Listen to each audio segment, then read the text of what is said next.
रासो अवधारी ते सप्त ब्रह्माशेष ते मूर्ती सुवेश ते तवर्ण पुलिंदोष स्वरूपी तेचे अवयव देखांक भाव तेथे लावण्य की ठेव शोभा जयांची क्रिया स्मरण होय सकळ विद्यांचे अधिकरण तेची वंदो श्रीचरण श्री गुरूंचे नमस्कार गुरु ब्रह्मा गुरुर्विष्णू गुरुर्देवो महेश्वर गुरुर् साक्षात् परब्रह्म तस्मै श्री गुरुवे नमः ओम श्री गणेशाय नमः ओम सरस्वते नमः ओम गोविंदाय नमः ओम स्टँड ते वरती करायचे ओम अच्युताय नमः खाली करा नाही थांबा थांबा ओम नमो नारायण ओम सच्चिदानंद रूपाय नमः श्रीमद् भागवत महापुराण धरा तर मी करून देतो 5 मिनिट भगवान सुखदेव महाराज की सरळ धरा सम्राट कर्मयोगी परीक्षित महाराज की जय जय श्री जय जय श्री जय जय श्री राधे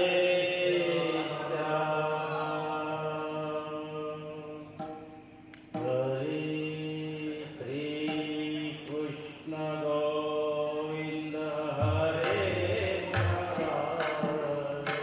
हे नाथ नारायण वासुदेव टाळी टाळी टाळी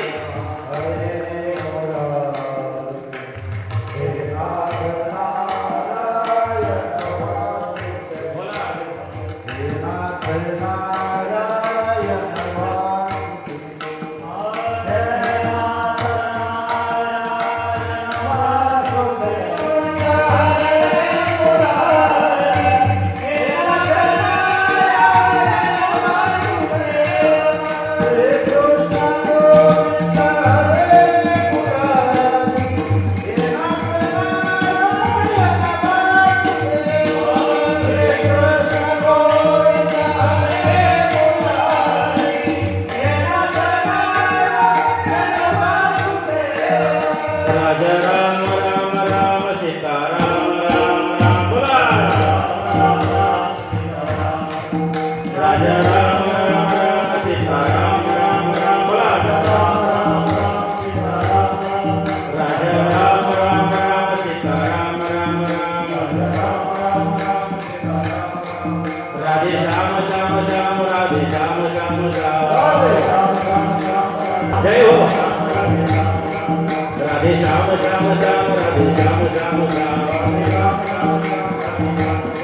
राधे श्याम श्याम श्याम राधे श्याम श्याम श्याम राधे श्याम श्याम श्याम राधे श्याम श्याम श्याम राधे श्याम श्याम श्याम राधे श्याम श्याम श्याम श्रीमद् भागवत महाराज की जय।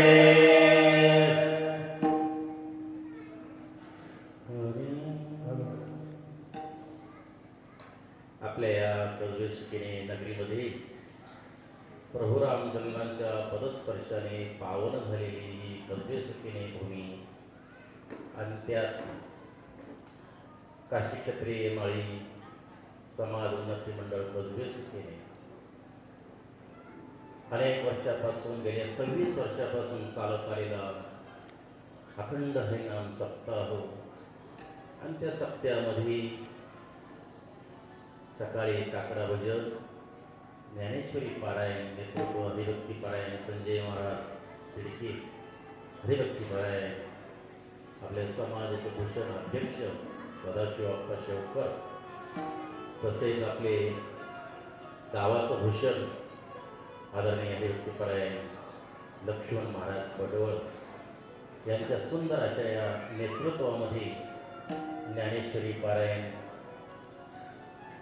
हरिपाठ सुंदर असा माणिक महाराज आणि आदरणीय भांडेजी महाराज आणि मीराताई पडवळ, संजय महाराज तिडके, बाजीराव महाराज नळे, बबनराव शेवकर यांच्या मार्गदर्शनाने सुंदर असा हरिपाठ आणि सायंकाळी आपण दरवर्षी 7 ते 9 कीर्तन सेवा ठेवायचो. सर्व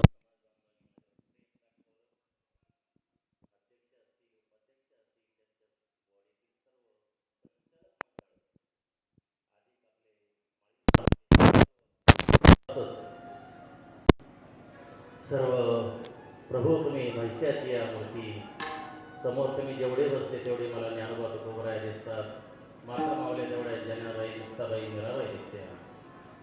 या न्यायाने सर्वांना व्यासपीठावरून कोटी कोटी धन्यवाद करतो, प्रणाम करतो, वंदन करतो, नमस्कार करतो. मृदंगाचार्य हरिभक्ती पारायण, आपल्या नाशिक जिल्ह्याचं वैभव एकनाथजी भांडे हे गेल्या 5 वर्षापासून उपस्थित येतात, त्यांनाही प्रणाम, वंदन, नतमस्तक करतो.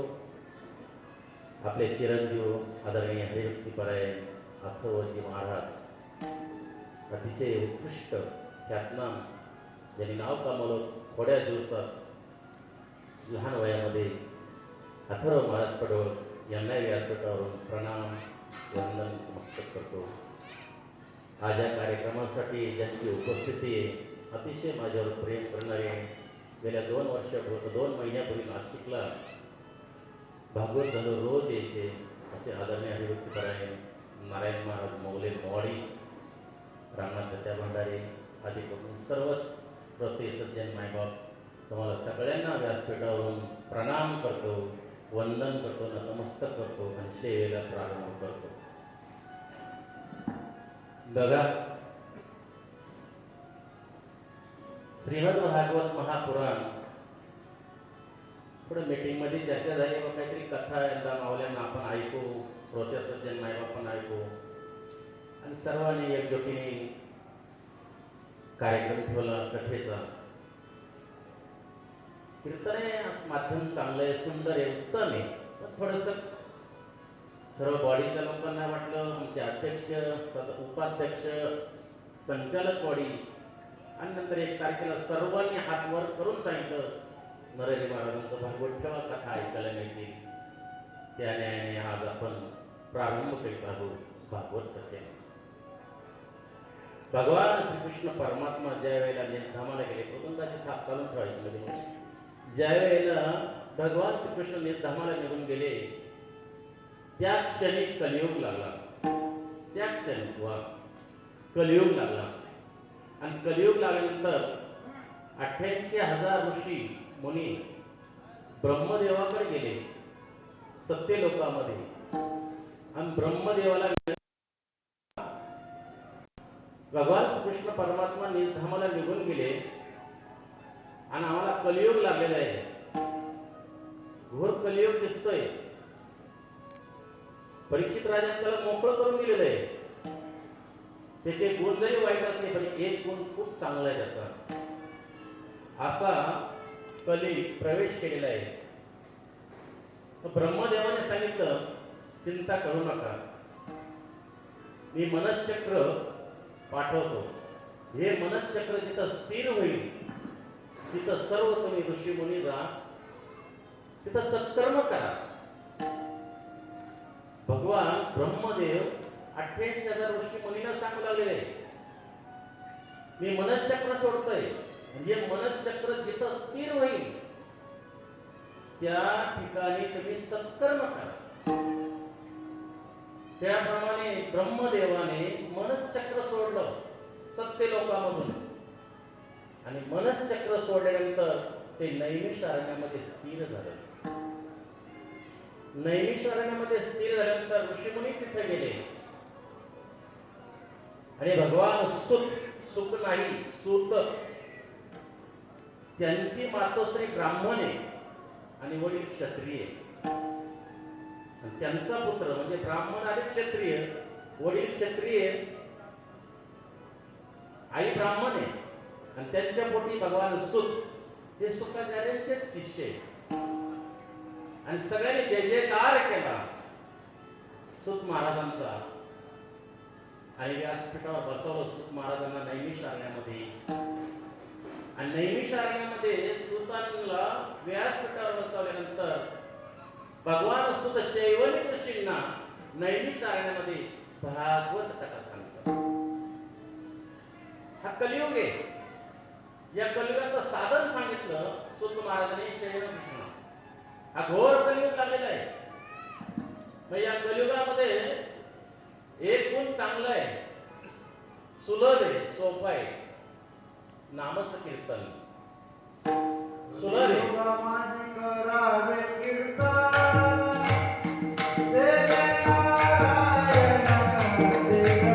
जय हो.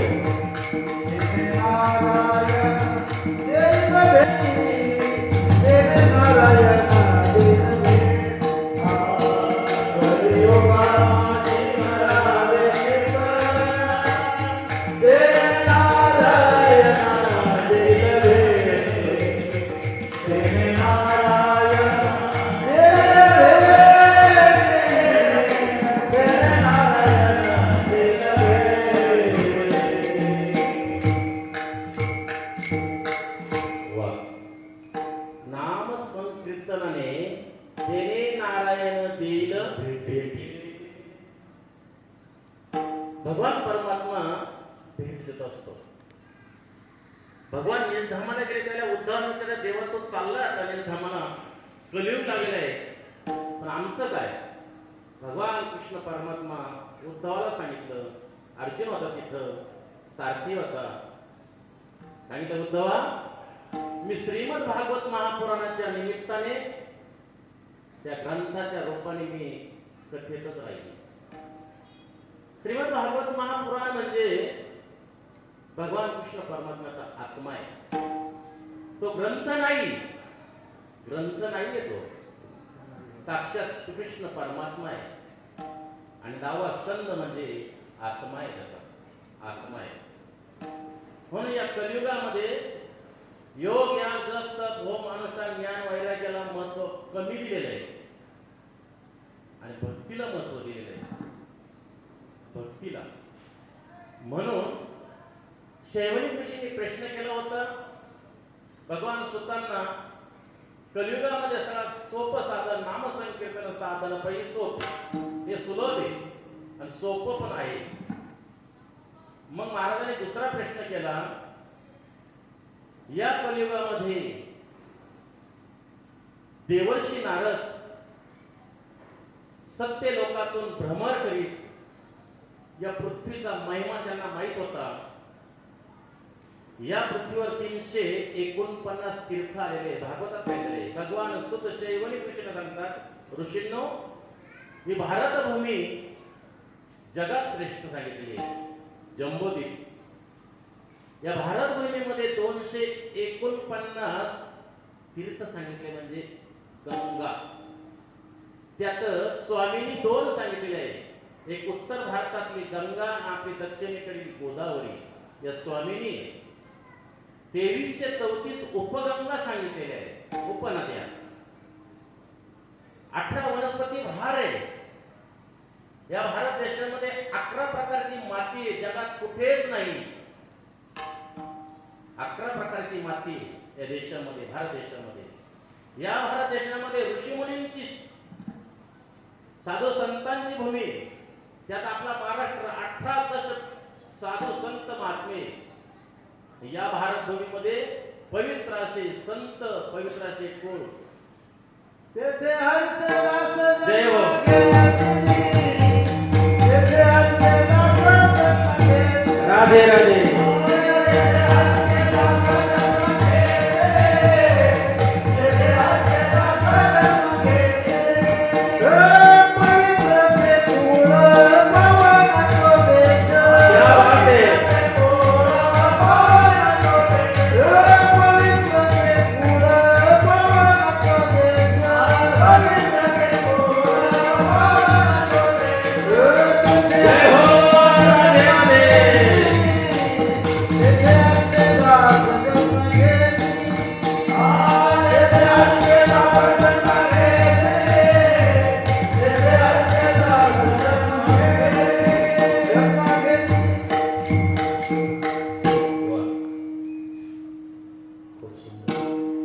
बाबांनो, इथे हरिदास जन्म घेतात. नाही, भगवंताचे जेवढे अवतार झाले, राशीचे राशी अनंत अवतार झालेले आहे. आपल्या भागवतामध्ये 24 आहे, पण भगवंताने अनेक राशी आहे त्याच्या अवतारांच्या. मग इतर देशामध्ये नाही बरं का देवाचा अवतार. अमेरिकेला नाही, जपानला नाही, कॅनडाला नाही, मलेशियाला नाही. भारत देश इतका श्रेष्ठ आहे. या देशावर कोणी आक्रमण करू शकत नाही, कोणीच करू शकत नाही. धोका आपल्याच लोकांपासून आहे. आपल्या लोकांपासून म्हणजे भारतीय लोकांपासून. परकीयाची ताकद नाही असं भागवत सांगताय. हो माय बापांनो, देवर्षी नारद भ्रमण करायला पृथ्वीवर आलेले. भ्रमण करते, पुष्करला गेले, हरिद्वारला गेले, अयोध्येला गेले, काशी विश्वनाथ वाराणसीला गेले, बद्रीनाथ वर गेले, आणखी केदारनाथला गेले, गंगोत्रीला गेले, ऋषिकेशला गेले आणि भ्रमण करीत करीत करीत नाशिक जिल्ह्यात गोदावरीच्या काठावर सुद्धा आले. पण जाता जाता महाराजांना बद्रीनाथला 4 थोर पुरुष संकाधिक संत ते सत्संग करीत होते. या कलियुगामध्ये सत्संगाला फार महत्व आहे. आता ही श्रीमद भागवत ही गंगा आहे, त्यात आपण 7 दिवस स्नान करणार आहोत. हिमालयामध्ये जी गंगा आहे ती बाह्य रंगाने तुम्हाला निर्मळ करेल. हे काय, हिमालयामध्ये जी गंगा आहे ती तुम्हाला बाह्य रंगाने निर्मळ करेल. पण श्रीमद भागवत महापुराण ही जी गंगा आहे ही अंतरंगाने सर्वांगीण निर्मळ चित्तलैशे गंगा. जसं गंगेचं पारदर्शक पाणी आहे आणि आपली प्रतिमा त्या पाण्यात दिसते, त्याप्रमाणे ही श्रीमद भागवत महापुराण ही गंगा आहे. तिच्यात 7 दिवस आपण बुटक्या मारणार आहे, उड्या मारणार आहोत, स्नान करणार आहोत आणि अंतरंग आपला पारदर्शक होणार आहे. आणि अंतरंग आपला पारदर्शक झाला, निर्मळ झाला, मलिनता गेली का भगवान तिथं वास करणार. एवढंच नाही, ती मन शुद्ध करू शकत नाही. हिमालयातून जी गंगा निघालेली आहे ती मन शुद्ध करू शकत नाही. पण श्रीमद भागवत महापुराणाचं पहिले त्याची महात्म्य सांगितलं जातं, ही मन शुद्ध करते. करुणिया मन शुद्ध व्हावे, मन शुद्ध करते, कुळ पवित्र करते. असे ही श्रीमद भागवत महापुराणाचं महात्म्य आहे. देवर्षी नारद ज्या वेळेला बद्रीनाथला गेले तेव्हा हे 4 भावंड बद्रीनाथ त्यांचा संघ करायचे. एक संघ म्हणजे व्यासपीठावर बसायचा, 3 श्रवण करायचे, 3 भाऊ, सनत संतादिक सनत कुमार. हे ब्रह्मदेवाचेच मानसपुत्र आहेत 4. उद्या येते कथा. आणि नारद हा 10व्या क्रमांकाचा आहे. पहिले सृष्टी निर्माण करायच्या वेळेला हे 10 प्रथमता हे संत भगवान ब्रह्मदेवाने निर्माण केले सृष्टीसाठी, पण ती तयारी झाली. असो, देवर्षी नारद भ्रमण करीत करीत करीत बद्रीनाथला गेले आणि भजन करत असताना संकाधिक संतांनी ते भजन ऐकलं. नारायण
चालले संकट संतांनी 14 भावंडांनी हात मारली नारदांना आणि नारदाने विचार नारदजी अहो तुमचा चेहरा एवढा खिन्न दुःखी का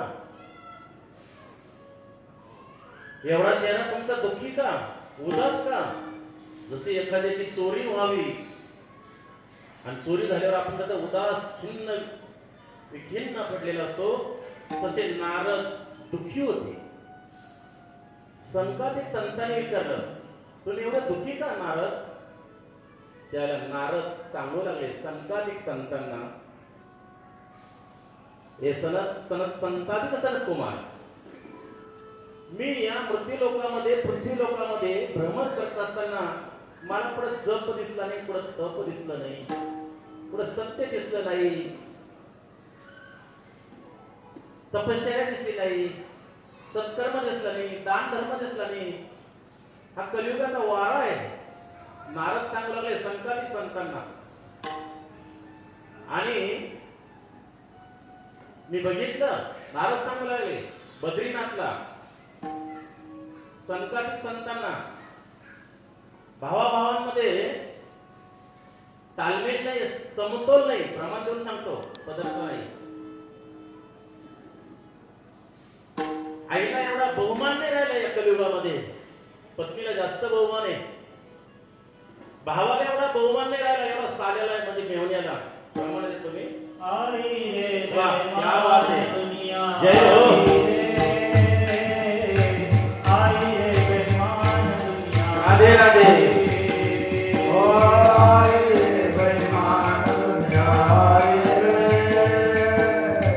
आई रे बेमान जय हो हे घोर कलियुगाचं वातावरण आहे घोर कलियुग लागला आहे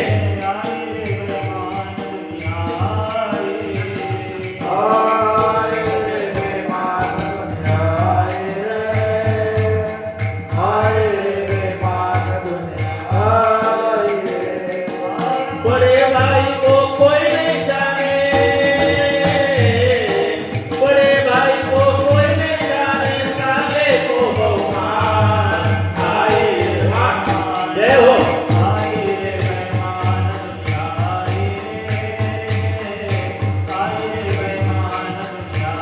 नारद बोल रहे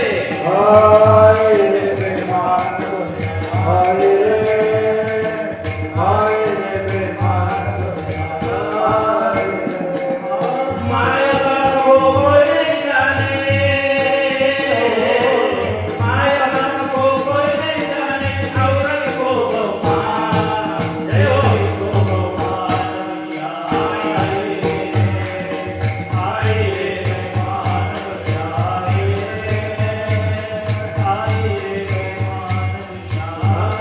बोला आई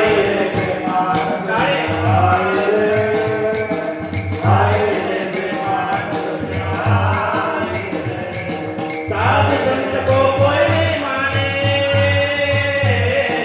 साधु संत को कोई नहीं माने उठो भगवान आए हो भगवान जय हो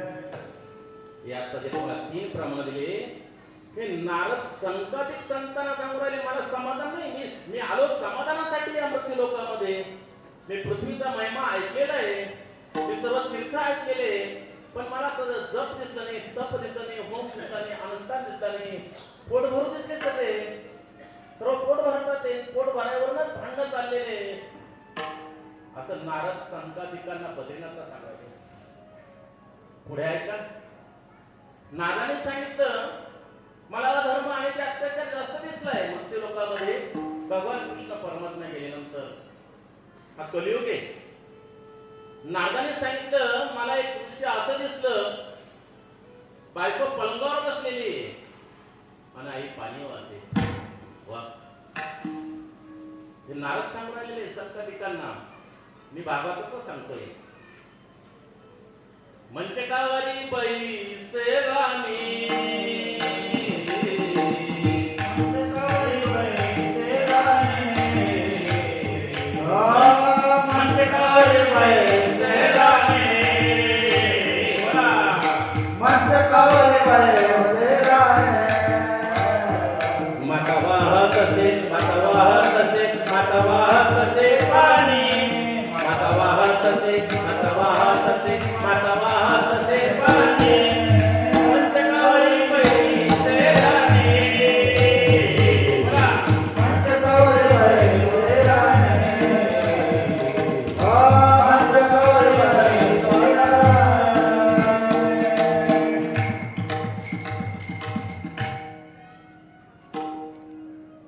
सिद्धेश, हो बोला ना. हे भजनी मंडळ भजन म्हणायला लागले का त्यांच्याकडे त्याला मारायचं हा का? हो हो. मायबापांनो, हे बद्रीनाथला नारद सांगू लागले. मला असं चित्र दिसलंय, पत्नी पलंगावर बसलेली आहे आणि आई पाणी वाहताना दिसते. या कलियुगामध्ये नारद सांगू लागले बद्रीनाथांना, म्हणजे संताधिक संतांना सासू सासऱ्याचा योग्य मान केला जातो, पण आई वडिलांना अन्ना वाचून तळतळ करते आहे. सासू सासऱ्या योग्य मान, माये बापा नगाली अन्न. या कलियुगामध्ये स्त्रीला म्हणजे धर्मपत्नी असेल, आवरत तिला अलंकार भूषण शोभवतील, पण आई शेण वळताना पाहिजे. नारदांनी स्त्रीशी अलंकार भूषण, माता वळी तसे शेण. हा कलियुगाचा महिमा आहे. या कलियुगामध्ये नारदांनी सांगितलं संतांना पापा देते अनुमोदन, ऐका कलीचे महिमा. हो, दुसऱ्या एक प्रमाणे ऐका कलियुगेचा महिमा, अधर्म परत झाले बरं. नारद सांगू लागले हा घोर कलियुग आहे. पण नारदांनी एक चित्र बघितलं. संताधिक संतांना सांगू लागले नारद, संवाद त्यांचा. भगवान सुशैवनी कृष्णा नेहमी सांगतात, नारद आणि संताधिक संतांचा संवाद आहे. नारद सांगू लागले, मी वृंदावनला ज्या वेळेला गेलो तिथं मला एक कुमारिका दिसली. तिला हजारो वारा घालत होत्या, हवा, आणि तिच्या मांडीवर 2 पुत्र होते. 100 वय असावं त्यांचं. आई 16 वर्षाची आणि मुलं 100 वर्षाची. एक ज्ञान आणि एक वैराग्य. जर्जर झाले होते, चैतन्य अवस्थेत होते ते. म्हातारे दिसत होते, डोळे त्यांचे बंद होते, हालचाल करत नव्हते. हे नारदाने लांबून पाहिलं, पण त्या मुलीचं नाव भक्ती होतं. तिने बघितलं कोणीतरी संत आहे. संत हे कृपा करण्यासाठी येतात. आणि मग नारदांना ते चिन्ह विचिन्ह सांगू राहिले. हे बघा, देवालाही चिंता आहे, जीवालाही चिंता आहे, आणि संतांनाही चिंता आहे. नारदांना चिंतेतच आहे. नारद बद्रीनाथला संताधिक संतांपुढे चिंतेमध्ये चिंता आहे नारदांना. देवाला चिंता आहे आणि तुम्हाला आम्हाला जीवाला चिंता आहे. आपल्याला जीवाला चिंता कोणती? खाण्याची चिंता आहे आपल्याला प्रत्येकाला. आपल्याला प्रत्येकाला भगवंताने पोट दिले ना, आपल्याला खाण्याची चिंता आहे जीवाला. भगवंताला चिंता आहे, खाऊ घालायची चिंता आहे, खाऊ घालायची. एक दिवस असाच प्रसंग होता. आई साहेब पंढरीश पांडुरंग परमात्म्याला त्याला खाऊ घालायची चिंता आहे ना. हात पाय धुतले, स्नान वगैरे झालं आणि पाटावर बसले देव. रुक्मिणी आई साहेब म्हणजे तुम्हाला खाण्याची चिंता आहे लोकांची. तुम्ही सगळ्यांना जेव घातल्याशिवाय, सगळ्यांना खाणं दिल्याशिवाय तुम्ही जेवती नाही म्हणे. हो ठीक आहे. सकळ जीवांचा करीतो. रुक्मिणी आई साहेबांनी दुसऱ्या दिवशी युक्ती केली. छोटीशी डबी घेतली, त्या डबीमध्ये एक मुंगी ठेवली, वरून एक वाटी ठेवली, त्याच्यावर एक घमिलं ठेवलं आणि त्याच्यावर एक मोठा दगड ठेवला. दुसऱ्या दिवशी वा, आणि मग पुन्हा दुसऱ्या दिवशी भगवान पंडित पांडुरंग जेवायला बसले, भोजनासाठी बसले, त्यावेळेला त्यांनी घास मुखामध्ये टाकला. म्हणे का हो, सगळ्यांना भोजन दिल्याशिवाय तुम्ही जेवत नाही. म्हणे मी एक असा प्राणी ठेवलाय जमिनीखाली, त्या वाटी खाली, त्या डबी, तो उपस्थित आहे. बघ ना रुक्मिणी, दगड बाजूला केला, जमिनीला बाजूला केलं, वाटी बाजूला केली, डबीचं झाकण फोडलं, एक साखरीचा दाणा नाही. आश्चर्यचकित झाली रुक्मिणी. सकळ जीवांचा करीतो अहो एवढंच काय. एक उदाहरण देतो, छत्रपती शिवाजी महाराज. थोडा लवलेश अहंकार होता त्यांना, थोडा. रामदास स्वामी आले. रामदास स्वामींनी तिथं भले मोठा दगड होता आणि रामदास स्वामींनी सांगितलं त्या लोकांना जे दगड फोडणारे त्यांना तो दगड फोडायला, तुकाराम महाराजांप्रमाणे दगड फोडायला लावला. त्या दगडातून बेडूक निघाला. बोला, त्या दगडातून बेडूक निघाला. देव सगळ्यांचा सांभाळ करतो. मग देवाला खाऊ घालायची चिंता आहे, जीवाला खायची चिंता आहे, आणि संतांना पुढं ते त्यानं ती चिंता आहे. देवाला सुद्धा चिंता आहे ना, तुझी चिंता त्याशी. अशा पद्धतीने नारद संवाद चाललाय. पण नारद सांगू लागले, संताधिक संताने मी वृंदावनमध्ये असं चित्र बघितलं, मला त्या मुलीने हाक मारली, साधू पाहिलाय, हाक मारली, माझं दर्शन घेतलं आणि सांगितलं, साधू महात्मे, माझं नाव भक्ती. विचारलं, नारदाने विचारलं, तुझं नाव काय? म्हणे मी भक्ती आहे. माझा जन्म द्रविड भागात झाला, आज त्याला कर्नाटक म्हणतो आपण. मी महाराष्ट्रात आले, पंढरपूरला आले, माझा मान सन्मान राखला गेला. काही ठिकाणी नाही, काही ठिकाणी मान सन्मान राखला. ती नारदानं सांगू लागलेली भक्ती. भक्ती ही भगवंताची पत्नी आहे. ज्ञान वैराग्य तिच्या मुलं आहे, म्हणजे हा परिवार आहे. जीवनामध्ये जर भक्ती ज्ञान वैराग्य आपोआप प्राप्त होत आहे, त्याचा अर्थ असा आहे. कलियुगामध्ये भक्तीला प्राधान्य आहे, भक्तीला. ज्ञान वैराग्य नंतर. भक्तीचे ते नमन, वैराग्य ते ज्ञान नंतर आहे. या कलियुगामध्ये भक्तीला किंमत आहे, सत्संगाला किंमत आहे, संत संगतीला किंमत आहे, नामचिंतनाला महत्व दिलेलं आहे. ऐका ना, ऐका ऐका. मी द्रविड भागात जन्माला आले, लहानची मोठी झाले, महाराष्ट्रात आले, मला मान सन्मान मिळाला महाराष्ट्रामध्ये, पंढरपूर, नाशिक या भागामध्ये. मी गुजरातला गेले, पुन्हा मी वैवक्त झाले, जर्जर झाले, म्हातारी झाली. ती भक्ती सांगू लागली नारदांना. आणि मी तशीच उत्तर भारतामध्ये वृंदावनला गेले, पुन्हा मी तेजस्वी झाले. राधे राधे. वृंदावनमध्ये मी तेजस्वी झाले, 16 वर्षी झाले. पण माझे हे दोन पुत्र ज्ञान आणि वैराग्य हे अचैतन्य अवस्थेमध्ये आहे, जर्जर आहे, म्हातारे झाले, डोळे बंद आहे, उघडत नाही, हालचाल होत नाही. नारदजी काय करावं? देवर्षी नारदांनी आपल्या तपबळावर, पुण्यबळावर, चारी वेदांचं हाक मारली. ए ज्ञाना जागा हो, ए वैराग्य जागा हो, चारी वेदांच. पण तरी फक्त डोळे उघडायचे, पुन्हा बंद करायचे. नारदान काही चाललं नाही नारदांचं. हे त्या संताधिक संतांना सांगू लागले, सांगताय. शेवटी सुंदर संताधिक संतांनी सांगितलं, चौघा भावनांनी, सनत संताधिक सनत कुमारांनी, नारदजी एक काम करूया आपण. बद्रीनाथ थोडं उंच आहे, त्याच्यापेक्षा केदारनाथ अति उंच आहे. एक काम करू म्हणे आपण, आम्ही खाली उतरतो, म्हणजे बद्रीनाथवरून खाली उतरतो, म्हणजे हरिद्वारला येतो, आणि त्यांना वृंदावनवरून आपण हरिद्वारला बोलू, म्हणजे सेंटर हरिद्वार.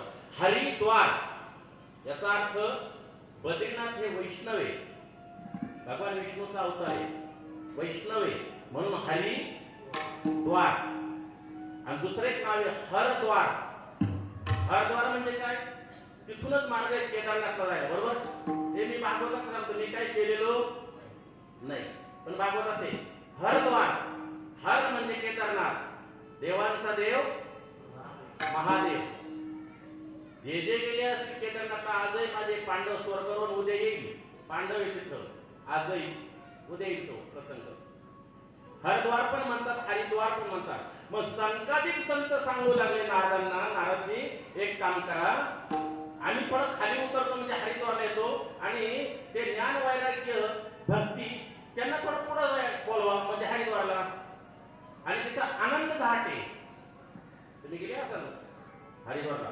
आनंद घाट आणि त्या गंगेच्या काठी आनंद घाट, वटवृक्ष आहे मोठा. त्या वटवृक्षाच्या ठिकाणी श्रीमद भागवत महापुराण हे संकाधिक संत सांगणारे. भृंग ऋषींना सांगितलं सगळीकडे निमंत्रण द्या, सर्व ऋषी मुनी साधू संत महात्मे हरिद्वारला आनंद घाट वटवृक्षाखाली सर्व संत जमा झाले. देवर्षी नारद पुन्हा वृंदावनला आले, भक्तीला सांगू लागले, भक्ती ज्ञान आणि वैराग्य यांना जर चैतन्य अवस्था प्राप्त करायची असेल, यांना जर तारुण्य पाहिजे असेल तर यांना आपण हरिद्वारला नेलं पाहिजे. तिथं श्रीमद भागवत महापुराण संकाधिक संत चौघ भावंड सांगताय. व्यासपीठावर चौघ भावंड समोर 28 ऋषी मुनी बसले. आणि मग एवढा नुसता शब्द ऐकला, नारदांच्या मुखातून फक्त एवढा शब्द ऐकला, श्रीमद भागवत महापुराण हरिद्वारला आहे. लगेच उठून उभे राहिले, त्यांना तारुण्य अवस्था प्राप्त झाली, डोळे उघडले, चैतन्य आलं. काय ताकद आहे या नामामध्ये, नुसतं नाव ऐकलं श्रीमद भागवत महापुराण. 17 पुराणांना महापुराण म्हटलेलं नाही श्रीमद भागवतामध्ये. श्रीमद भागवत महापुराणचे हे बाकीचे 17 पुराण तास ते तास. ऐका ग्रंथ किती श्रेष्ठ आहे. आज महात्म्य चालणार आहे. आज थोडा अवघड वाटत तुम्हाला, उद्यापासून गोड गोड कथा आहे. आज पहिल्या दिवशी महात्मा असतं ग्रंथाचं. इतर 17 पुराण हे दास आहे, श्रीमद भागवत महापुराणचे दास आहे. 17 पुराणांमध्ये तुम्हाला कृष्ण लीला पाहायला मिळणार नाही. म्हणून ते महा नाही. ऐका ना, ऐका पुढं. माय बापांनो, नारदाने असं म्हटलं, त्यांना तारुण्य आलं. मग भक्ती ज्ञान आणि वैराग्य नारदजी घेऊन गेले आता आनंद घाट हरिद्वारला. आणि हरिद्वारला घेऊन गेले, वटवृक्षाखाली सगळे ऋषी मुनी होते. आणि भक्तीला प्राधान्य पुढे मिळालं. प्रत्येकाच्या हृदयामध्ये संचार केला भक्तीने. आता हे आपण सुद्धा आनंद घाटामध्ये ते हरिद्वारामध्ये ते स्नान चाललंय, आपलं आंघोळ चाललेली श्रीमद भागवत महापुराणाचं. ही गंगा आहे, ही गंगा तशी हीच गंगा. त्या गंगेला आता तुम्ही जाऊन आमचे सदाशिव अप्पा जाऊन आलेले ऋषिकेश हरिद्वारला. तिथं गंगेला फार स्पीड आहे, स्पीड पाण्याला फार स्पीड आहे. तिथं साखळ्या लावलेले. भागवत खोलात मला भागवतामध्ये मिळाला पाहिला, पण जर का हात निसटला तर तिथं बुडून मृत्यू होण्याची शक्यता आहे. पण श्रीमद भागवत महापुराण अशी काही गंगा आहे, तिच्यात जर पुढे गेलो तुम्ही तरुण जा. जय हो. कळलं का मी काय बोललो? त्या गंगेमध्ये त्या साखळीवरून जर हात निसटला तर तुमचा मृत्यू होण्याची शक्यता आहे बुडाल्यानंतर. पण ही श्रीमद भागवत महापुराण अशी काही गंगा आहे, तिच्या जर तुम्ही डुबले, तिच्या जर बुडाले तर तुम्ही तरुण जाल. तरलो तरती नामधारकाचा एवढा भागवत ही गंगा. हे स्वर्गात नाही, हे कैलासात नाही. मग भक्तीला प्राधान्य केलं, प्रत्येकाच्या हृदयामध्ये संचार केला. आणि एकदा का भक्तीनं संचार केला, ज्ञान वैराग्याला वेळ लागत नाही यायला. मग कलियुगामध्ये भक्तीला आहे असा सुंदर संवाद होता. इंद्र 33 कोटी देवतांचा राजा इंद्रदेव, महात्म्य चाललंय आपलं. 33 कोटी देवतांचा राजा इंद्र, त्याच्याकडे 232 पद आहे भागवतात. आपल्या मृत्यू लोकांमध्ये लोकसभा असेल, विधानसभा, खासदार, आमदार, मंत्री वगैरे यांना एकच पद असतं तर 2 असतात फार झाले. माझ्या इंद्राकडे भांडी महाराज 232 पद आहे. पद आणि त्यांना ही बातमी कळली का नैमिष अरण्यामध्ये भगवान सुखदेव राजा परीक्षितला भागवत सांगताय. तो मरणार आहे 7 दिवसात. त्याला शाप आहे समीप ऋषींचा. शृंग ऋषींनी शाप दिलेला आहे समीप ऋषींचा मुलगा ते होऊ दे. पण इंद्राला वाटलं हा इतका श्रेष्ठ ग्रंथ आहे श्रीमद भागवत महापुराण, आपण असं करू अमृत घेऊन जाऊ. इंद्र म्हणतो इंद्र 33 कोटी देवतांना घेतलं, स्वतः इंद्र हे कलश घेतला अमृताचा आणि नैमिष अरण्यामध्ये इंद्र सुखदेवांपुढे उभे राहिले आणि भगवान सुखदेवांना विनंती केली, सुखदेवजी अहो राजा परीक्षित मरणार आहे 7 दिवसात, मग एक काम करा ना, आम्ही स्वर्गातून अमृत आणलेलं आहे आणि ते अमृत जर राजा परीक्षितला प्राशन केलं तो अमर होईल आणि त्या मोबदल्या इथं काय का त्या मोबदल्या आम्हाला भागवत कथा ऐकवा ना, श्रीमद भागवत महापुराण कथा ऐकवा ना. काय म्हटले ना भगवान सुखदेव काय म्हटले माहितीये का इंद्रांना, ए इंद्रा अरे आईच्या स्तनातील दूध नीट ऐका. भगवान सुखदेव इंद्राला म्हणतात, इंद्राला ए इंद्रा आईच्या स्तनातील दूध फक्त बाळाला पिण्यासाठी आहे, ग्लास घेऊन विकता येत नाही आईचं दूध. हरिकथा ही आई आहे आणि त्यातून जो ब्रह्मरस निघतो, जे अमृत निघतंय, तू व्यवहार केला त्याच्यामुळे तू कथा श्रवण करण्याचा योग्यतेचा नाही. आईट हे शिर हरी कथा माऊली, हरी कथा ही माऊली आई आहे, आई आई. मग आईच्या स्थानातील जो विकता येत नाही क्लासमध्ये घेऊन सनी, तो व्यवहार झाला. तसं ते हे या कथेचा व्यवहार करायचा नसतो, या कथेचा व्यवहार करायचा नाही. व्यवहार जर केला समजायचं त्या आईच्या स्थानातील विक्री असतात.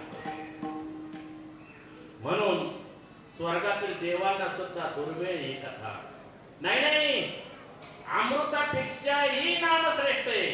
अमृता होनी अमृता होणे गोरा, जय हो. अमृता होणे गोरा. वा वा. नाम तुझे देवा, नाम तुझे देवा. अमृता होणे गोरा, अमृता होणे गोरा. नाम होणे गोरा. नाम तुझे देवा, नाम तुझे देवा.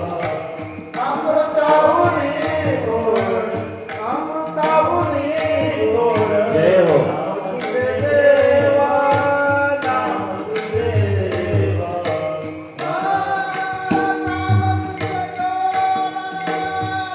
तुझे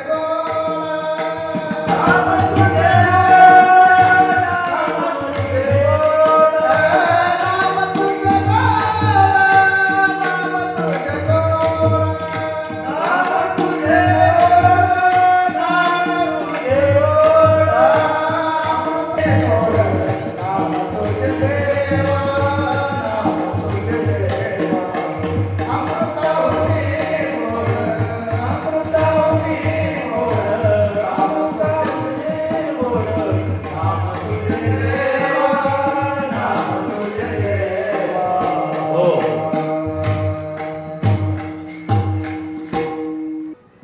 कारण तिथं पुण्य संपलं का पुन्हा मृत्यूलोक आहे. तशी कथा आहे ना मुक्त करते, मोक्ष देते. तत्वतः मोक्ष मिळतो बरं का. श्रीमद भागवत महापुराण राजा परीक्षेला 7 दिवसात मोक्ष आहे. चला माय बाप्पांनो, ही बातमी सत्य लोकांमध्ये ब्रह्मदेवाला कळली. काही इंद्राला श्रवण करायला मिळालं नाही श्रीमद भागवत महापुराण. सत्य लोकांमध्ये ब्रह्मदेवाला ही बातमी कळली.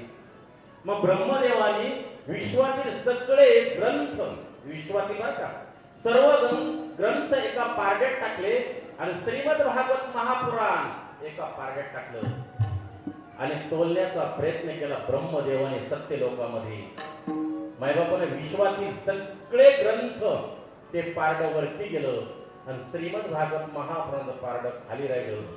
याचा विचार करा तुम्ही, श्रीमद भागवत महापुराण किती श्रेष्ठ आहे. भागवत महापुराण जय हो. की जय. जितकं श्रेष्ठ आहे म्हणजे हे ब्रह्मदेवाला महात्म्य कळालं, इंद्राला कळालं, भक्ती ज्ञान वैराग्यांना कळलं. मायबाबांनो, खूप सुंदर. मग व्यासजी या ग्रंथाची रचना कोणी केली, निर्मिती कोणी केली? व्यासांनी 17 पुराण केले. या पुराणाच्या अगोदर 17 पुराण. महाभारतातील 1.25 लाख श्लोक केले. 4 वेद केले व्यासांनी. तसा वेद अनंत बोलला. हो, बोलला याचा अर्थ वेद एकच होता भांडे महाराज, 4 नव्हते. 4 असते तर मग बोलले असं म्हटलं असतं ना. व्याकरण नीट पाहून घ्या. वेद अनंत बोलला म्हणजे एकच होता. पण व्यासांनी 4 वेद केले आणि 4 शिष्यांना दिले. व्यासांची निर्मिती आहे. महाभारताचे 1.25 लाख आहे. पहिल्या श्लोकापासून तर 700 श्लोकापर्यंत नुसतं रक्तच सांडलेलं आहे. उद्या खूप गोड विषय. कोण जन्मेजय, कोण परीक्षित, कोण अभिमन्यू, कोण अर्जुन, कोण पंडुराजा.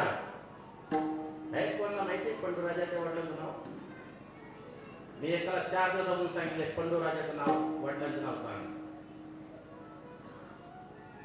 हा, धृतराष्ट्रांच्या वडिलांचं नाव सांग आणि विदुर काकाच्या वडिलांचं नाव सांग. अजून सांगणार 4 दिवस झाले. मोठा महात्मा आहे. उद्या शांतनु राजाची कथा आहे, सत्यवतीची कथा आहे, भीष्माचार्यांची कथा आहे. कोण भीष्माचार्य, पहिले कोण होते? गोड आहे. सगळ्यांना शाप यांना, सगळ्यांना शाप आहे. उद्या गोड कथा आहे, गोड गोड ऐका. आज मारणे नाही फक्त. मायबापांनो, व्यास कोण? एवढं समाधान नाही व्यासांना. 17 पुराण केले, 4 वेद केले, शास्त्र केले. 1.25 लाखाचं महाभारत पहिल्या श्लोकापासून तर 700 श्लोकापर्यंत. 1.25 लाखापैकी 4 भीष्म पर्व सांगितले सर. भीष्म पर्व, त्याच्यात 700 श्लोकाचं एक भीष्म पर्व म्हणजे श्रीमद भगवत गीता. 700 श्लोकांची गीता आहे ना, ते एक भीष्म पर्व सांगितलेले. हा, मायबापांनो ऐका. कोण व्यास? एवढी निर्मिती केली. व्यास कोण आहे जाणून घ्या. कोणी म्हणतं कोळ्याच्या पुरीचा जन्म, कोळ्याच्या पोरीचे.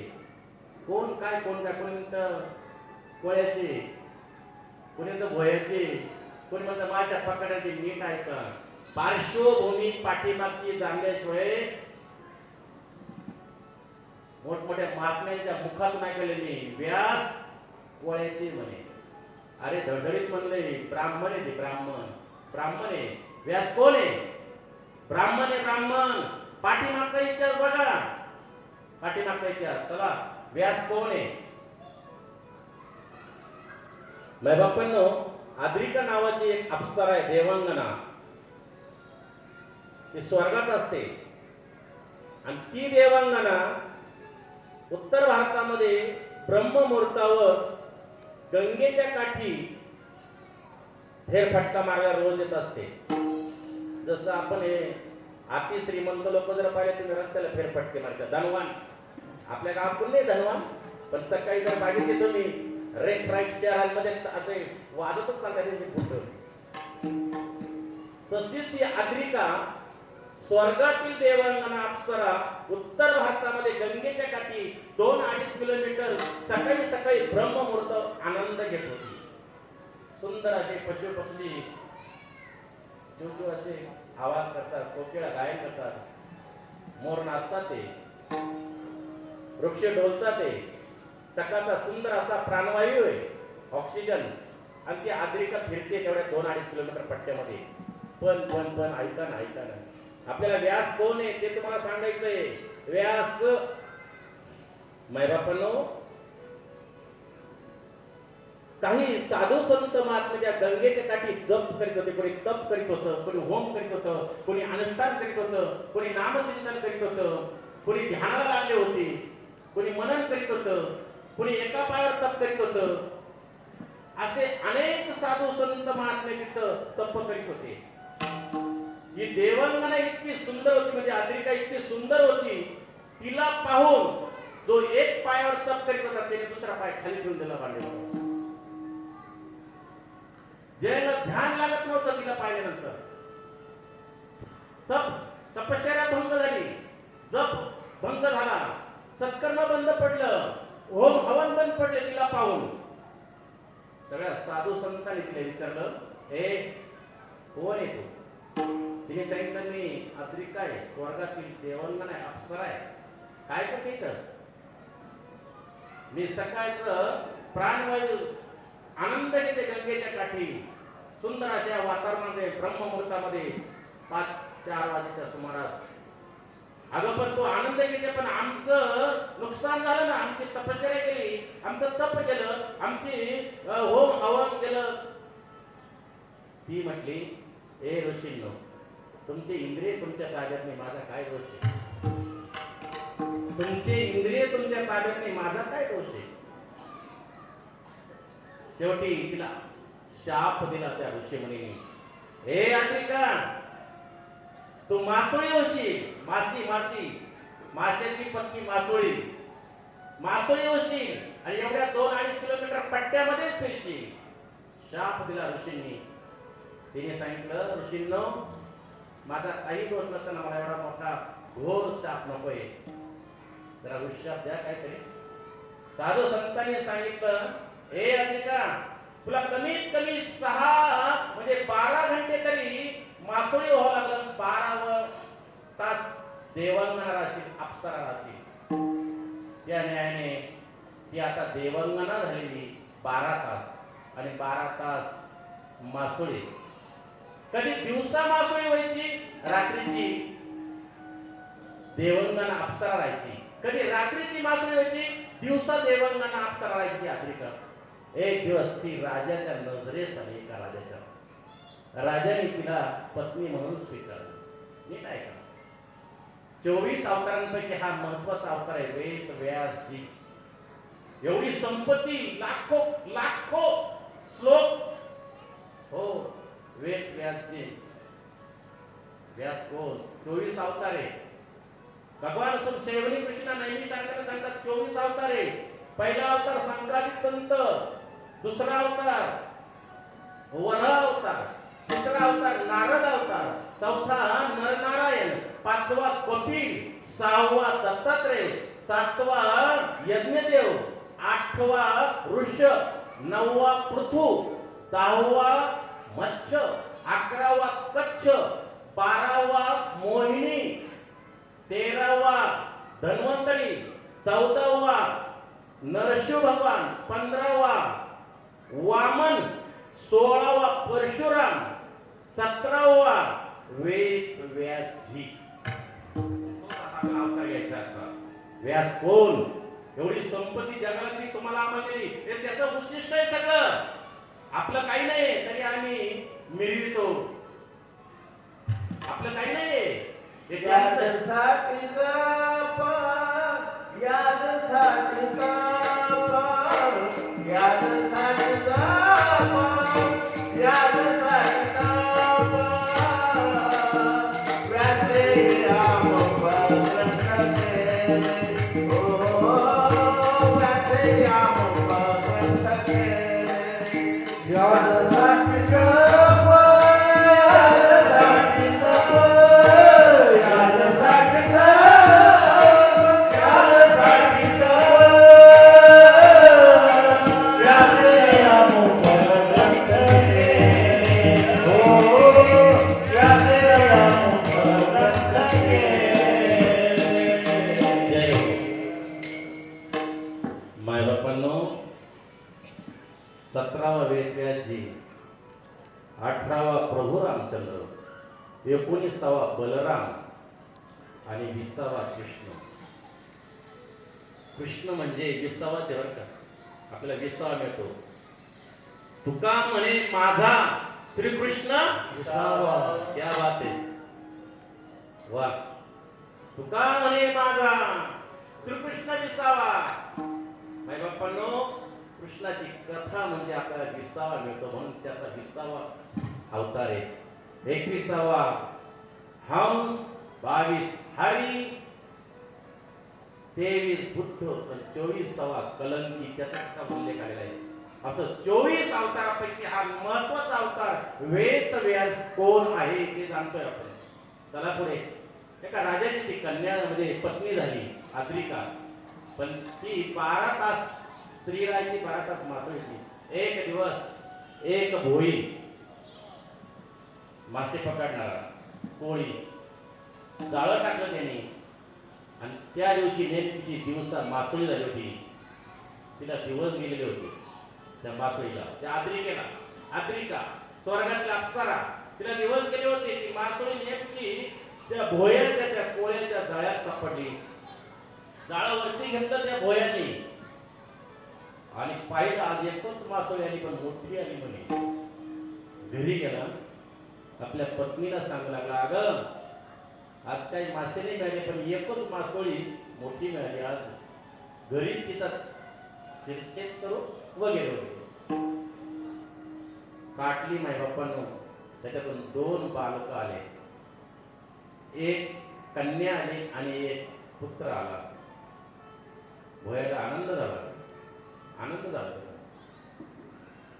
पण इकडं राजा शोक करू लागला. पुढे गेली असणाची आद्रिका. गावात बातमी पसरली, राज्यात बातमी गेली. राजाची राणी आद्रिका 4 दिवस झाले, 8 दिवस झाले, तपास नाही. ही बातमी त्या कोळ्याच्या कानावर आली. अरे भीत नसावी, कारण 12 तास मासोळीत 12 तास ती देवांगणाला ही तिथं नसावी. म्हणून तो कोळी, तो भोई राजाकडे गेला. जाऊन दे ना त्याला शिपाई. म्हणे मी राजाच्या प्रश्नाचं उत्तर देण्यासाठी आलेलो आहे. जेव्हा राजा पुढे हजर झाला, राजे साहेब तुम्ही तिचा शोक करता, हाय हाय करता तुम्ही, ती माझ्याकडून मारली गेली. हो, ती 12 तास मासोळी होती तुम्ही म्हणतात, पण ती मारली. तिला 2 पुत्र, एक पुत्र आणि एक कन्या झाली. राजाने सांगितलं, राजा माझे ते दोन्ही दे. भोई म्हणे मी देणार नाही, हार झाला तरी मी पुत्र देईन, कन्या देणार नाही. कन्या नाही देणार.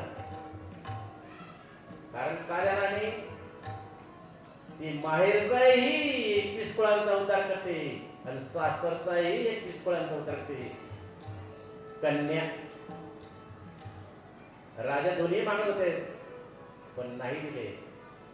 शेवटी पुत्र दिला राजाला, कन्या त्या भोयाने ठेवली त्या मासे पकडणे. पण पत्नीला सांगला ना तर भोई, आजपासून हा धंदा बंद करायचा. व्यास कोण? ऐका, व्यास व्यास वेद व्यास. आजपासून हा धंदा बंद करायचा. आपल्याला मासे पकडण्याचा धंदा पाण्यावरच करायचा. इतके दिवस पाण्यातच धंदा केला आपण मासे पकडण्याचा. आताही पाण्यावरच धंदा करायचा, पण नावाचा करायचा. नाव पाण्यावर नाव आखायचं. ते जाळं वगैरे सगळं गंगेत विसर्जित करून टाकलं आणि आता नाव हाकलण्याचं काम करतो तो नावाडी. त्याला भिवक म्हणलंय, त्याला नावाडी म्हणलेलं आहे. एक दिवस तो नावाडी बाहेर गावी गेला, म्हणून ती आता मोठी होऊ लागली. ती पोरगी मुलगी लहानची मोठी होती. बोलता बोलता 16-18 वर्षाची झाली ती. आणि आपले ज्यांनी आपलं पालन पोषण केलं ते आता आज घरी नाही, म्हणून ती स्वतः नाव चालवते. हे आता निघालं, रेल्वे चालवत्या, विमान चालवतात, गाड्या चालवतात वगैरे वगैरे भांडवल. हे पूर्वी होतं. सत्य लोकात, सत्ययुगामध्ये सुद्धा नाव चालूच होती. ऐका ना, व्यास कोण आहे? आणि नाव कडेला उभी होती. आणि पाराशर दक्षिण, सगळे ऋषीमुनी इकडे दक्षिणेकडून उत्तरेकडे गेलेले बरं का. तसे पाराशर, पारनेर नाव ऐकले का तुम्ही नगर जिल्ह्यात? वा, हे पारनेर पाराशरांचं ते बरं का. भागवतात उल्लेख आलेला आहे पारनेरचा. आणि आता पाराशर निघालेले उत्तर भारतामध्ये. गंगेच्या काठी अलीकड, पलीकडे जायचं त्यांना. अलीकडे एक नाव उभी होती. त्या नावेत ही सुंदर अशी आद्रिकेची कन्या अप्सरा देवांगना तिच्यापेक्षाही सुंदर दिसत होती. पाराशरांना पलीकडे जायचे. पाराशर म्हणजे साधे नाही, पृथ्वी आप तेज वायू आकाश हे पंचमहाभूते त्यांच्या ताब्यात होते. इतकं सामर्थ्य होतं पाराशरांचं, इतकं तेज होतं. पण पलीकडे जायचंय, एकटी मुलगी आहे, तारुण्यात अवस्थेत 16 वर्षाची, कसं बसावं. पण शेवटी मोह नाही आवरला, नाही आवरला मोह, काम नाही आवरला. अरे ब्रह्मदेवाची फजिती झाली, 10 मुलं झाले, 11वी सरस्वती मुलगी झाली, तिच्या माग पळायला लागलं बाटे महाराज. ब्रह्मदेव स्वतःच्या मुलीच्या मागच पळायला लागला. हा, चंद्राची फजिती झाली, इंद्राची फजिती झाली, रावणाची फजिती झाली, नारदाची फजिती झाली. सगळ्याला कलंक लागलेलं आहे. नावा पुढे येतील. रावण विश्वातील 1 नंबरचा भक्ती होती त्याची, देवाचा देव, महादेवाचा भक्त होता. पण एका स्त्रीला स्पर्श केला, सगळी भक्ती मातीत गेली. 2 वाजून 18 मिनिटांनी लंकेमध्ये उचलू आपटला मांडला. प्रभू रामचंद्रांनी 2 वाजून 18 मिनिटांनी दुपारी उचलू आपटला. वा, इंद्र परसरीमध्ये कली हा रावणाला कळाला. भांडे महाराज, परसरीक मध्ये कली हा इंद्राला कळाला, आईल्याकडे गेलता. परसरीमध्ये कली चंद्राला कळाला. आपल्या गुरुची पत्नीच तिच्याशी व्यवहार केला. बुध नावाचा पोरगा झाला, बुध. त्या बुधला पुन्हा पुरोरावा झाला. लय गोड कथा आहे पुढं. हा, नारदाच्या नुसतं मनात आलं होतं, देवा एखादी मला. इंद्र पडले, चंद्र झाला, नारद चुकला चाळा. हे यांना परस्त्री कलीमध्ये त्यांना कळाली. इथे त्या कथा पुढे सगळ्या कथा केल्या. चला मायबापांनो, आता पाराशरांना कामावर नाही, बसले नावेमध्ये. मला पलीकडे जायचंय. तरुण मुलगी मध्यवर नाव गेली, मध्य पात्रामध्ये. पुण्याच्या सामर्थ्यावर अर्ध्या नावेमध्ये प्रकाश होताना अर्ध्या नावेमध्ये अंधार केला पाराशर ऋषीने. भगवान सूर्याला नारायणाला झाकलं होतं, त्यांनी झाकलं होतं. तुला स्पर्श करण्याचा प्रयत्न करायला ती मुलगी म्हणू लागली, पाराशर तुम्ही ऋषी आहात, तुम्ही साधू संत महात्मे आहात, तुम्ही अनुरागी आहात, अनुत्यागी आहात. सर्व सृष्टी तुमच्या ताब्यात आहे. पृथ्वी आप तेज वायू आकाश पंचमहाभूते तुमच्या ताब्यात आहे. मी कुमारी का तुमच्या मुलीसारखी. अहो ही गंगा आहे, आणि या गंगेमध्ये असं योग्य नाही. पाराशरांना सांगू लागली. पाराशरांनी आपल्या पुण्याच्या बळावर नाव पाराशरा सहित आणि त्या मुली सहित हवेत उडाली.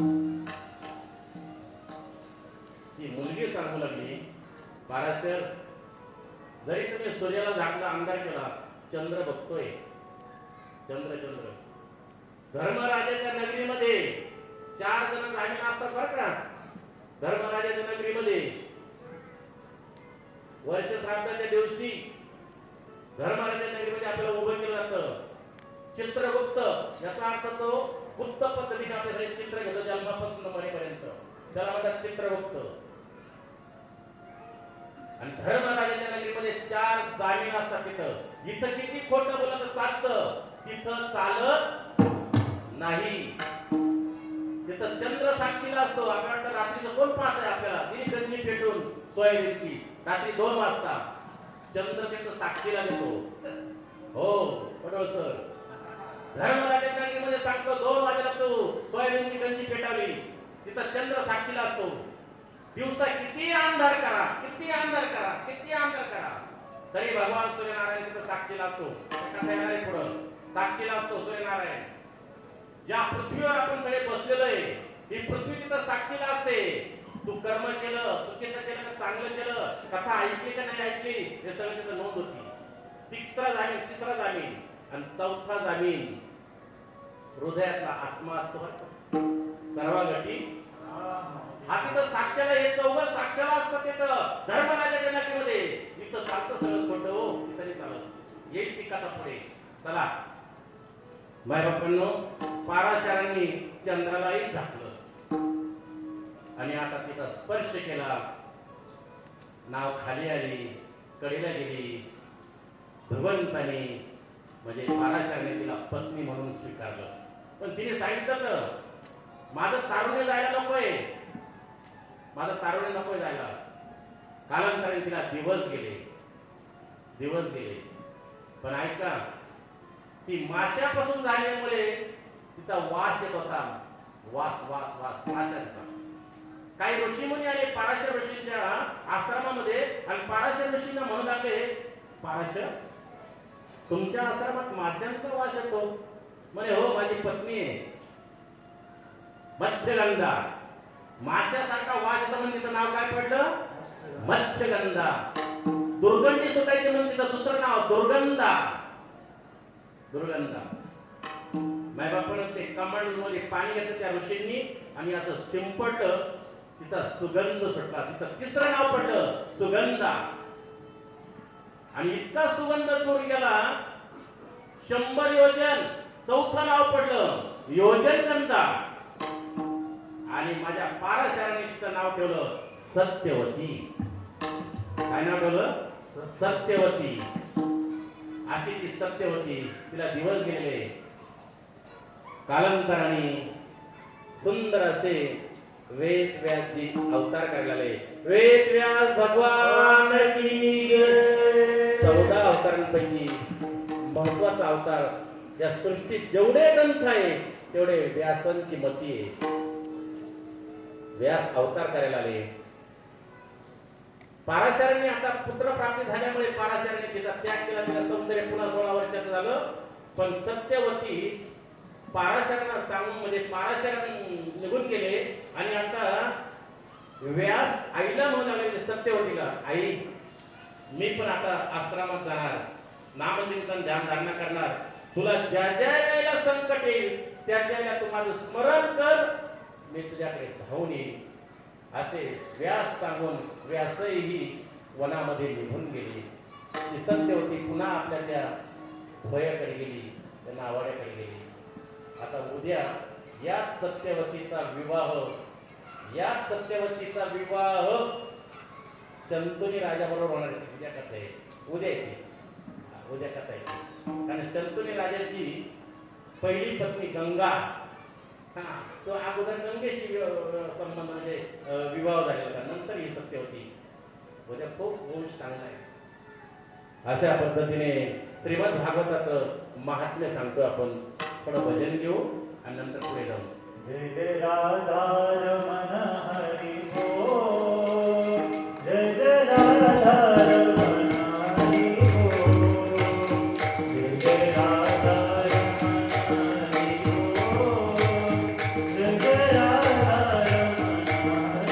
बोल.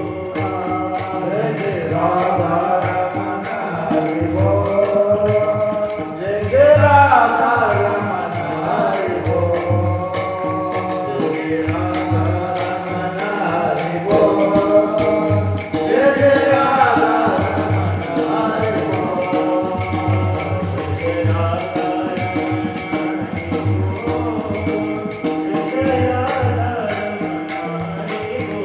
राधे राधे टाळ्या विठ्ठल नामे.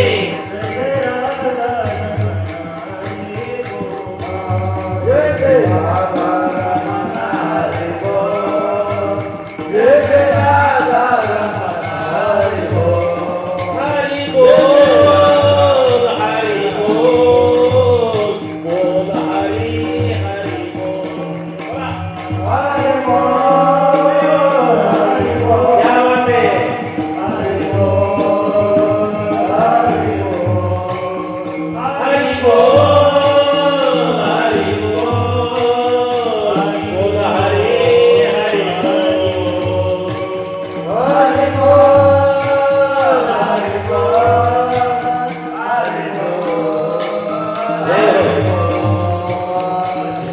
राधा जय राधा रमण हरि बोल जय राधा रमण हरि बोल जय राधा रमण हरि बोल बोल बोल जय राधा रमण हरि बोल जय राधा रमण हरि बोल.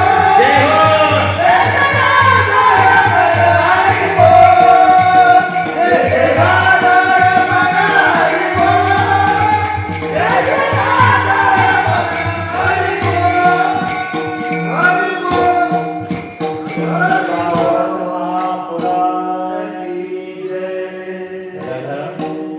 भगवान शुद्ध सेवने कृष्ण सांगतात नेहमी सांगण्यामध्ये पहिल्या दिवशी फक्त भागवत महात्म्य सांगितलं. काय विशेषता या ग्रंथाची, काय महत्व आहे. पण हा ग्रंथ मृत्यू लोकांनंतरही म्हणजे मृत्यू झाल्यानंतरही तरच जातो माणूस. हयात असताना आपण श्रवण करतो. 7 दिवसात राजा परीक्षित तरला म्हणजे हयात असतानाही हा ग्रंथ किंवा हे भागवत कथा तारून येते. पण मृत्यूनंतर तीच कथा आपल्याला बघायची. आता आपले पिता संतुष्ट होतात नाही बाप्पा या कथेने. हे आपण जर श्रवण केली ही कथा तर आपले पितृलोकामध्ये आपला अंश आहे. आपले वडील, आपले आजोबा, आपले पंजोबा, आपले कापर पंजोबा, सप्त जन्म कृतम पापम. 7 पिढ्या आपल्या अंश रूपाने पितृलोकात आहे. अंश रूपाने ही कथा अशी आहे. पिशाच योनीमध्ये गेलेला तारते, भूत योनीमध्ये, प्रेत योनीमध्ये.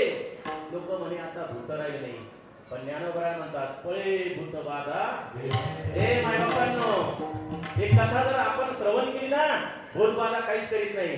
पिशाच काहीच करत नाही. तीच कथा आहे आता. पिशाच प्रेत योनी, भटकती योनी, भूत प्रेत खेत जवळ नाही येते. तीच कथा आहे आता. तीच कथा आहे. 8 वाजून 25 मिनिटं झाले. फक्त आपल्याकडं 25 मिनिटं राहिले. 25 50. 5 मिनिटं आरतीला, 5 मिनिटं प्रस्ताव. तुम्हाला त्रास देणार नाही. 9ला बरोबर कथा सांगतो. ऐका. 8:25 झाले. एक 25 मिनिटं घ्यायची अजून आणि ही कथा पूर्ण होती. ऐका. तुल्यभद्रा नावाची नदी दक्षिणेकडे, तुल्यभद्रा नावाची दक्षिणेकडे नदी गंगा आहे. तिच्या काठावर एक गाव आहे. त्या गंगेच्या उत्तम नगर. त्या गावामध्ये, उत्तम नगर गावामध्ये एक आत्मदेव नावाचा ब्राह्मण राहतो. आणि त्या आत्मदेव नावाच्या ब्राह्मणाला एक पत्नी सुंदर अशी धुंडली. तुल्यभद्रा नदी म्हणजे हे साधन आहे. उत्तम नगर म्हणजे हे शरीर बर का. हे शरीराला म्हणले उत्तम नगर. या शरीरासारखं उत्तम नगर कोणाकडेच नाहीये. जा ना तुम्ही कावळे, पशु, पक्षी, काय अवस्था आहे. नामा म्हणे मनुष्य जन्म, सर्व जन्माहुनी श्रेष्ठ. हे माय बापांनो, माफी मागतो. काय श्रेष्ठ जन्म आहे हो. नामा म्हणे मनुष्य जन्म आणि सर्व जन्माहुनी श्रेष्ठ. सर्व जन्मांमध्ये श्रेष्ठ जर कोणता जन्म असेल तर तो मनुष्य जन्म आहे. म्हणून सावध व्हायचं बरं का. मरणाआधी सावध व्हावे. ए माझ्या बाप्पांनो, एकदा कथा ऐका. काय स्नान आहे गोड गोड. मरणाआधी सावध व्हावे. मेल्यानंतर नाही हो, मरणाच्या आधी सांगितलंय. आणि कीर्ती करूनही उरावे. कीर्ती करून उरायचे. जन्म घालू नये वाया, जन्म घालू नये वाया.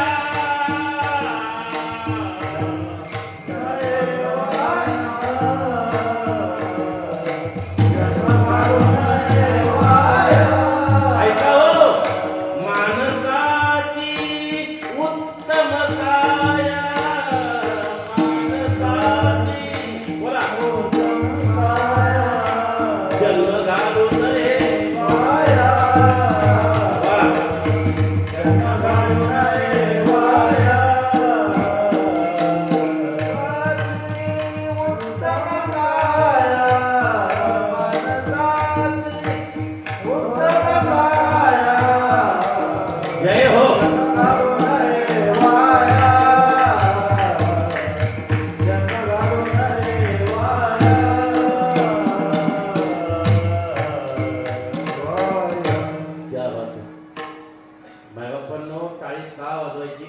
रेषा आहे ना, हे भागवत सांगते ही रेषा, विठ्ठल नामे वाजवावी टाळी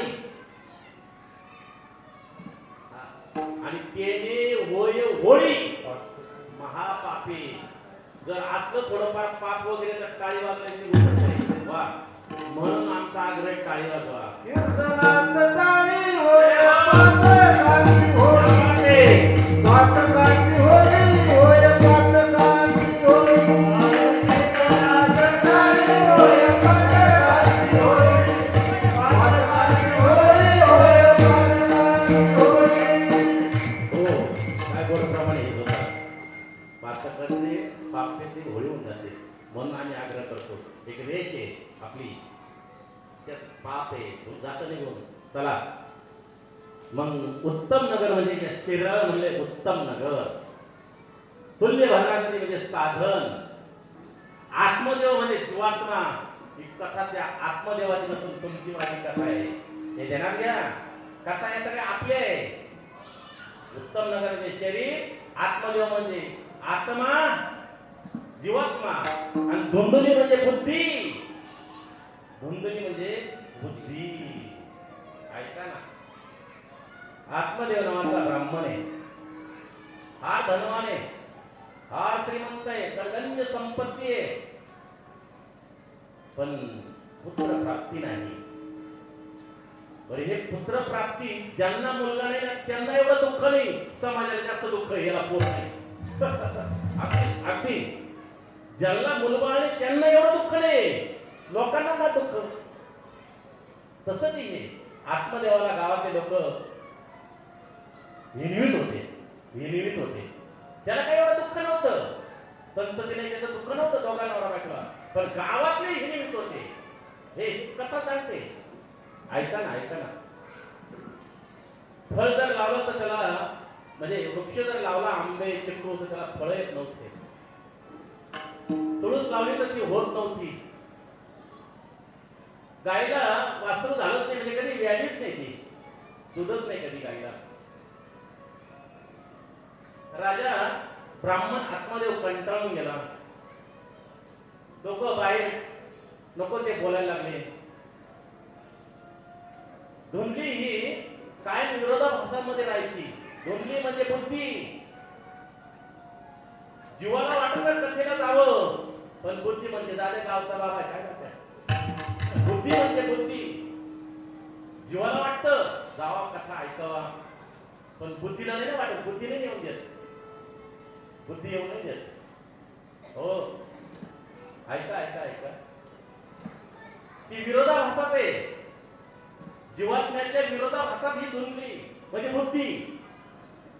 शेवटी एवढी संपत्ती, एवढं धन आहे, एवढं ऐश्वर आहे, सगळं काही आहे, पण गावातले लोक नको ते बोलायला लागले. परिणाम आत्मदेव आता निघाला तुल्यभद्रा नदीच्या काठावर. या जीवाचं काहीतरी बरं वाईट करावं वाटतं बरं का जीवाला. एकदा कधी वाटतं बरं का, नको हा संसार, या देहाचं काही कमी जास्त करावं असं येते मनात कल्पना. काही वेळेस काही आता म्हणतात लग्न नसतं की तर बरं झालं असतं, त्याच्यावर म्हणतो. हो, ऐका ना. ब्राह्मण आहे आणि समोरून साधू आला, एक फार मोठा महात्मा आला. साधूने ओळखले, कोणीतरी ब्राह्मण दिसतोय, तेजस्वी. जवळ आले ते साधू. साधू हे कल्याण करण्यासाठी येत असते बरं का. देवाचं मोजमाप करता येतं महाराज पडोसर, देवाचं मोजमाप करता येतं, पण साधूच आणि आई वडिलांचं मोजमाप करता येत नाही. माय बापांनो, हा तुम्ही देवाला मोजू शकता, तोलू शकता देवाला, पण आई वडील यांचं मोजमाप करू शकत नाही, साधूचं मोजमाप करू शकत नाही. साधू आले. कोण आपण? आत्मदेव. कशासाठी? गंगेच्या काठी आत्महत्या करण्यासाठी आलोय. जीवनात सगळं करावं, पण कथा सांगते आत्महत्या करू नये, त्याला गती नाही. त्याला सद्गती नाही. नाही, करूच नाही.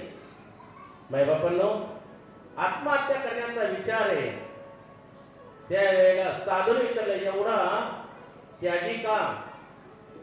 माझ्याकडे धन आहे, संपत्ती आहे, सर्व काही आहे, पत्नी आहे माझी धुंदली, पण संतती नाही.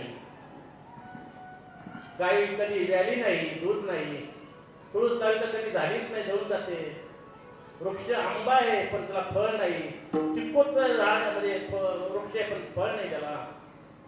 सगळ्या व्यथा सांगायला. ऐका ऐका काय म्हणला साधू. आता इथं ऐका ना, साधू काय गोड म्हणला. हे आत्मदेव राममान देव, अरे वनात जा, बद्रिका आश्रमाला जा, हरिद्वारला जा, देवाच्या भजनामध्ये साधू संतांच्या संगतीमध्ये सत्संग कर, तुझं कल्याण होईल. हरिनाम घे, या मायेतून मुक्त होईल.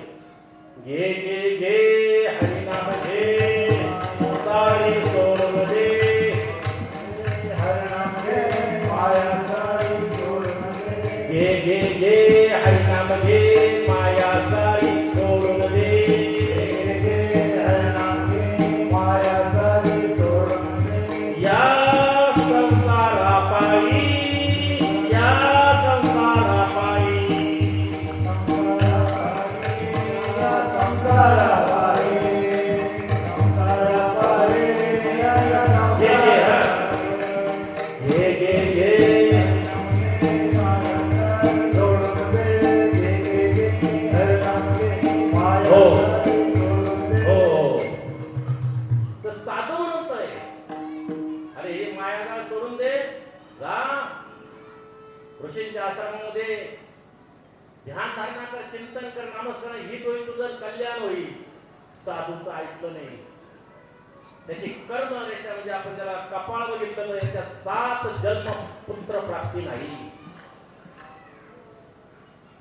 पण साधूकडे हट्ट केला त्या आत्मदेव ब्राह्मणाने. शेवटी एक फळ दिलं. ते फळ घे, तुझ्या पत्नीला खाण्यासाठी ते पुत्र प्राप्ती होईल. ते साधू होते. फळ दिलं, आत्मदेवाला आनंद झाला. घरी आला, धुंदीला म्हणलं का, धुंदले हे बघ साधू भेटले, संत महात्मे भेटले, त्यांनी फळ दिलं, ते जर तू सेवन केलं, तुला दिवस जातील आणि सुंदर असा आपल्याला पुत्र प्राप्ती होईल. पण ती विरोधाभासातली धुंदी होती, ती बुद्धी होती. बुद्धी कुठं ऐकते का जीवात्म्याचं? जीवाचं नाही ऐकत. तिने फक्त घेतलं, ते खाल्लं नाही. आपल्या बहिणीकडे गेली आणि बहिणीला सांगितलं, अगं यांनी एक फळ आणलंय, ते जर सेवन केलं तर मला दिवस जातील आणि पुत्र प्राप्त होईल. ती म्हणे एक काम कर, मला दिवस गेले, माझ्याकडं धन नाही, पैसा नाही, अडका नाही, मला पुत्र झाला की मी तुला देते आणि तू मला धन देते त्या मोबदल्यामध्ये, आणि तू खोटं खोटं दिवस गेल्याचं नाटक कर. पण या फळाचं काय करायचं? ती म्हणे आपण परीक्षा पाहू त्या साधूची. ते गाईच्या गोठ्यात टाकलं फळ. ते गाईने सेवन केलं गोठ्यामध्ये. आता धुंदलीला दिवस गेल्यासारखं तिने खोटं खोटं नाटक केलं. दिवस गेले, 9 महिने 9 दिवस होत आले. माहेरला चालले म्हणून सांगून गेली आपल्या पतीला, आत्मदेव ब्राह्मणाला. आणि तिची बहीणही माहेरला आली. बहीण प्रस्तुत झाली. ते पोरग इकडे दिलं धुंदीला, त्याच्या मोबदल्यावर तिने धन दिलं आणि आत्मदेवाला सांगू लागली, पत्नी आपल्याला पुत्र प्राप्ती झाली. आनंद झाला, आनंद झाला आत्मदेवाला. हो, आनंद झाला, पुत्र झाला. कालांतराने ती धुंदली म्हणू लागली आत्मदेवाला, म्हणजे आपल्या पतीला, अहो मला दूध नाही, आपल्या बहिणीला इकडं बोलू ना. हो, तिला इकडं बोलून घेतलं, तीच स्तनपान करायची बहीणच. कालांतराने धुंदली मोठा धुंदकारी हा मोठा आणि लहाना हा गोकर्ण, 3 महिन्याचं अंतर आहे. धुंदुकारी त्या मुलाचं नाव ठेवलं धुंदलीवरून धुंदकारी. धुंदुकारी म्हणजे जो नेहमी धुंदीत असतो त्याला म्हणतात धुंदकारी. आणि कालांतराने 3 महिन्याने त्या गायी झाली, तिलाही सुंदर असा पुत्र प्राप्ती झाली. कारण तो साधूचा प्रसाद होता. सर्व शरीर मनुष्य देत होतं, फक्त कानच काही सारखं तुम्ही त्याचंही नाव ठेवलं गोकर्ण. साधूचा फळ असल्यामुळे, साधूची कृपा असल्यामुळे हा धर्मात्मा निघाला गोकर्ण. सत्संग करीत होता, साधू संतांची सेवा करायचा, भजन पूजन करायचा, पण धुंदुकारी, तो धुंदुकारीच होता. नको तो कर्म करू लागला, नको ते कर्म कांड करू लागला, नको तो सेवन करू लागला. कालांतराने दोघे मोठे उडाले.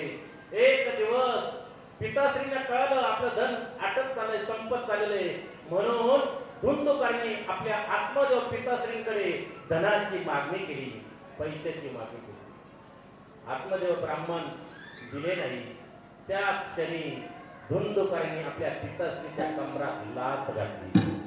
हे तेव्हापासून चालत आलेले, आज नाही आहे. आणि प्रमाणे माझ्या पत्राचं नाही, कथे ते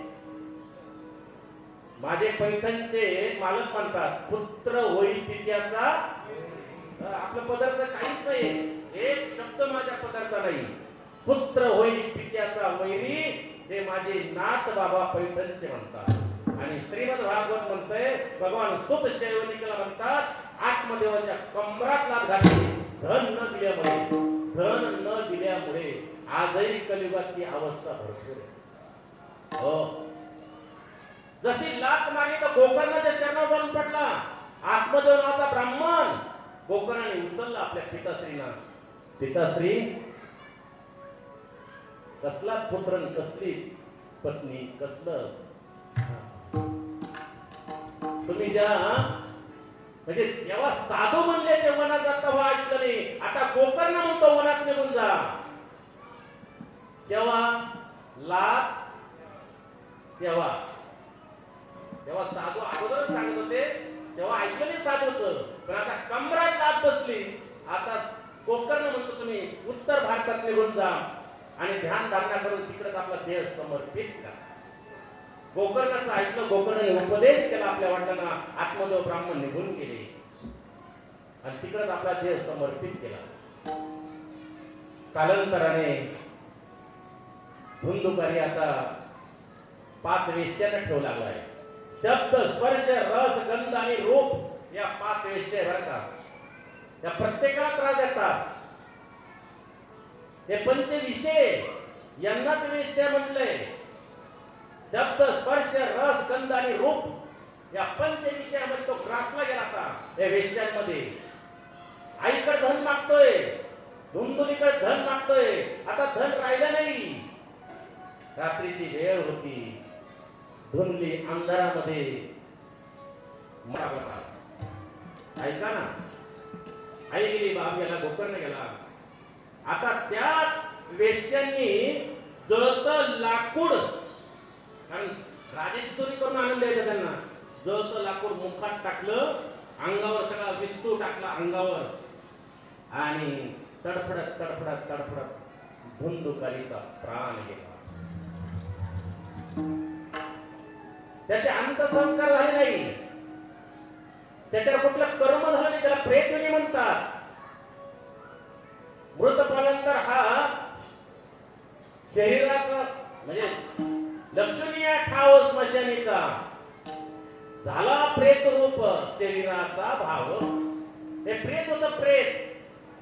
पंचप्राण आणि 12 तत्व असा लिंग देह बाजूला होतो आणि हे प्रेत असतंय, त्याला प्रेत योनी म्हणतात. तो पिशाच योनीमध्ये गेला, तो भटकत्या योनीमध्ये गेला. त्याची दसक्रिया नाही, त्याचा कुठला विधी नाही, त्याचं श्राद्ध नाही, काहीच नाही.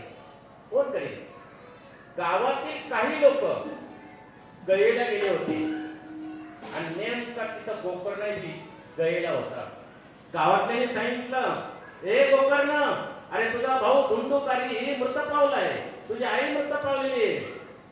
त्यावेळेला याच गोकर्णाने पितृगयेला पिंडदान केलं, आपल्या भावाचं धुंदुकारीचं, वडिलांचंही केलं.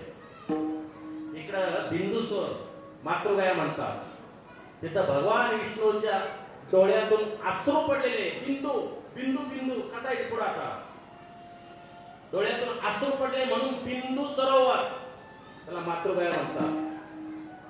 माझी देवती, परवा कथा येते देवती, देवती तिथंच विसर्जित झालेली आहे.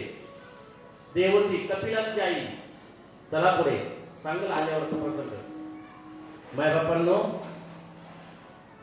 पिंडदान केलं आणि पिंडदान करून पुन्हा आपल्या गावी आला, आपल्या गोठ्यात आला. धुंदुकारी प्रेतविनेमध्ये गेला होता. गोकर्णाला रात्रीची वेळ होती, 12 वाजले, झोपला होता. तिथं जन्म झाला त्या गोठ्यामध्ये. त्याच गोठ्यामध्ये धुंदुकारी झोपला, आपला गोकर्ण झोपला. आणि रात्री 12 वाजता आवाज येऊ लागला, ए गोकर्णा, ए गोकर्णा. गोकर्ण जागा झाला, इकडे तिकडे बघितलं तर काही दिसत नाही, कारण तो महापापी होता. तुका म्हणे महापातके महापापी होता तो. पिशाच केला, प्रेतनित केला, भटक केला. ऐका ऐका ऐका ऐका, काय कथा सुंदर आहे. हे भागवत ग्रंथ किती श्रेष्ठ आहे. परिणाम तीर्थ घेतलं आणि तिथं शिंपडलं 12 वाजता. आणि मग आवाज येऊ लागला, हे गोकर्ण, अरे मी ब्राह्मण आहे, पापी मी प्रेतविनीत गेलोय, मी पिशाच योनीमध्ये गेलोय, मी भटक योनीमध्ये गेलोय, माझा उद्धार कर. सकाळ झाली आणि धुंदुकारीला त्याच रात्री 12 वाजता सांगितलं गोकर्णाने, ए धुंदुकारी, अरे मी तुझं पिंडदान केलं गयेला, अरे 100 पिंडदान जरी केले तरी मला मोक्ष मिळणार नाही. ऐका ऐका, असं म्हटलेलं आहे. भगवान सुखसेवनी कृष्ण सांगतात, 100 पिंडदान केले तरी धुंदुकारी म्हणतो मी मुक्त होणार नाही. परिणाम गोकर्णाने सकाळी ब्रह्ममुहूर्तावर स्नान केलं, तुल्य भद्रा गंगे स्नान, गायत्री मंत्र सूर्यनारायण. हे बघा, गायत्री मंत्र, सूर्याचा गायत्री मंत्र सार्वजनिक करायचा नसतो सर. आणि वासुदेव गायत्री मंत्र सार्वजनिक केला तरी चालतो.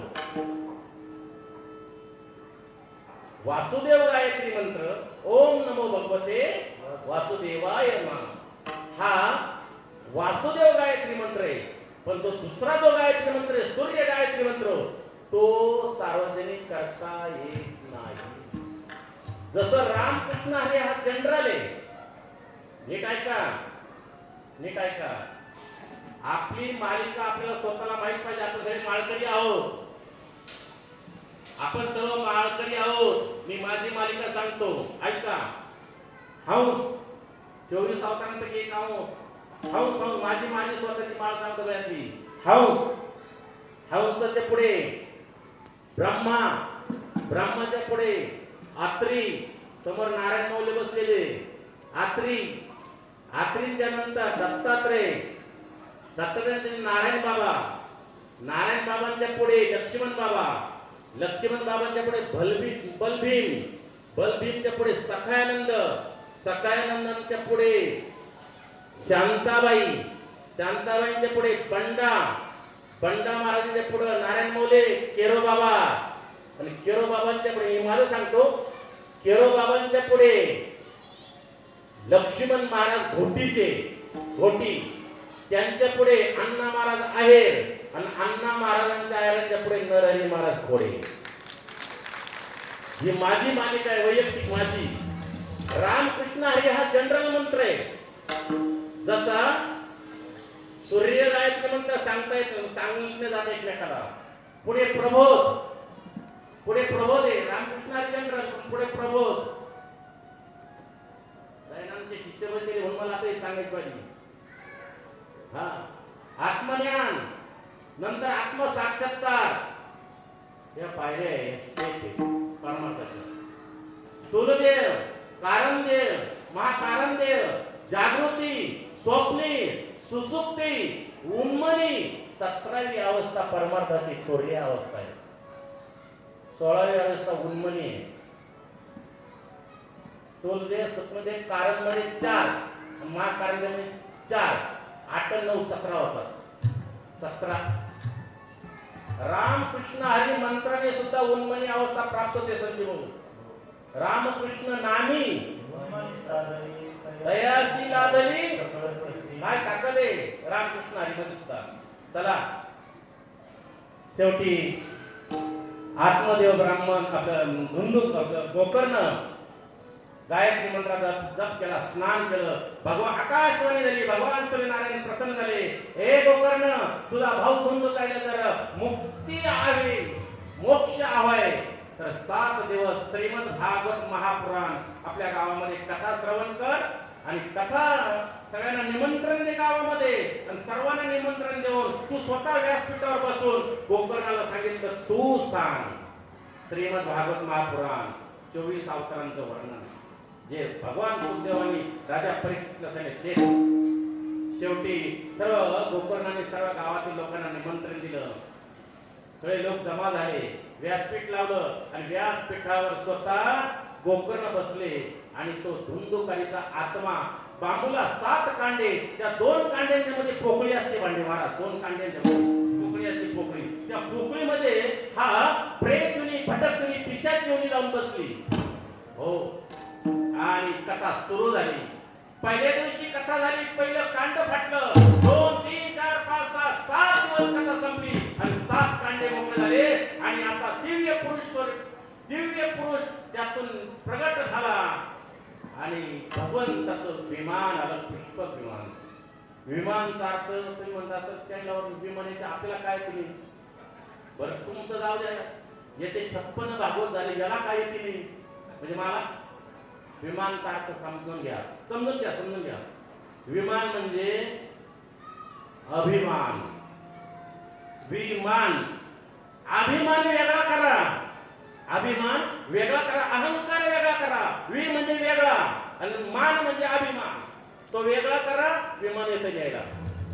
अशा पद्धतीने दिव्य पुरुष धुंदुकारीला नंद सुनंद आले, देवाचे दूत पार्सल आले आणि सांगितलं त्या दिव्य पुरुषाच्या धुंदुकारीला बसावे मनात घेतलं. गोकर्ण म्हणे थांबा थांबा.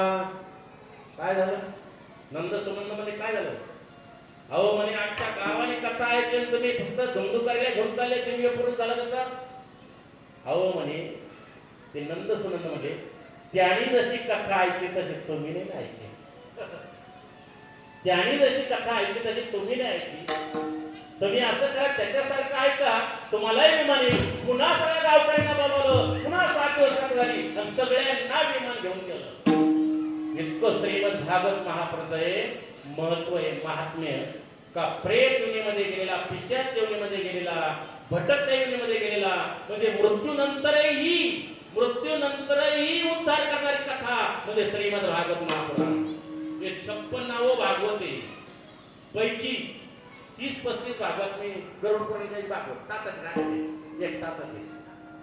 अशा पद्धतीने गोकर्णाचा म्हणजे धुंदकारीचा उद्धार झाला नाही बापांनो. आज कथा इथे विश्रांती घेत आहे. मायबापांनो उद्या ऐका, काही वेळ थोडा वेळ ऐका. उद्या खूप गोड आहे.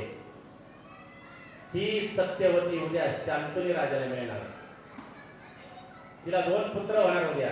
राजगादीवर कोण बसणार? शांतनी राजाची पहिली पत्नी गंगा. त्यांचं स्वर्गामध्ये म्हणजे सत्य लोकांमध्ये त्यांचं प्रेम पडलं होतं आणि मग त्यांना शाप मिळाला, तुम्ही मृत्यू लोकात जाल, तुम्ही सत्य पत्नी व्हाल. त्याच शांतनी राजाला 7 पुत्र झाले, ते देवव्रत होते. 8वा हा भीष्म. खूप सुंदर कथा आहे. पंडू राजा कोण, का मेला, का शाप मिळाला त्याला, धृतराष्ट्र कोण, त्याचे वडील आई कोण, ते उद्या सांगा तुम्हाला. कोण उद्या परीक्षित राजा करायचं आपल्याला. उद्या भगवान सुखदेवाचं चरित्र पाहिजे, राजा परीक्षितचं चरित्र पाहिजे. विदूरचा अर्थ काय? विषयापासून भांडे मारा जो दूर तो विदूर. काय काय काय काय विदूर, विषयापासून जो दूर तो विदूर. आणि जी पतीला परमार्थामध्ये सुलभ येते, सुलभा त्याची पत्नी गोड आहे. उद्या आपल्याला सर्व हा वंश पाहायचा आहे. सर्व जन्मेजय त्याचे वडील परीक्षितचे वडील अभिमन्यूचे पंडू राजा, आपलं अर्जुनाचा पंडू राजा आणि पंडू राजाची आई अंबालिका, तिची व्यासांची कृपा तशी आता सगळा परिवार मी तुम्हाला सांगणार आहे. म्हणून आज इथं कथा विश्रांती पावत आहे. मायबापांना एक सुंदर असं आपण भजन घेऊ. भजन आज बाहेर गावावरून आल्यापैकी आपले नारायण महाराज मौले नाशिकला रोज मला भागवत ऐकायला यायचे. 2 महिन्यापूर्वी आपणच्याच गावात झालं सर्व श्रोते सज्जन मायबाप सर्वांना प्रणाम करतो, वंदन करतो, नतमस्तक करतो. मृदुंगाचार्य आदरणीय पांडे महाराज, रवी आपले अथर्व महाराज, गायनाचार्य माणिक महाराज पिंपळगाववर. उद्या 5:30 जर आले नाही महाराज तर परवा तुमची सुट्टी होईल. मी थोडा मोकळा माणूस बोलणार आहे बरं का माणिक महाराज, मी थोडा मोकळा बोलणारा माणूस आहे.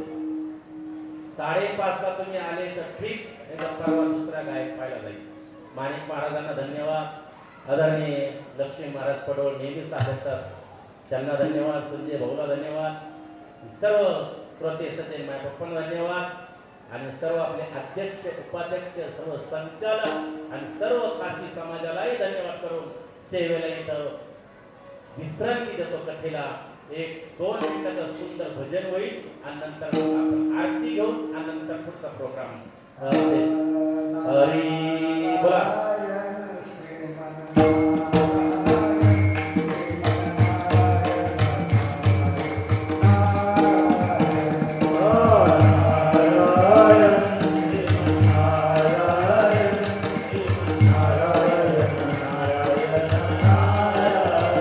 जलद जलद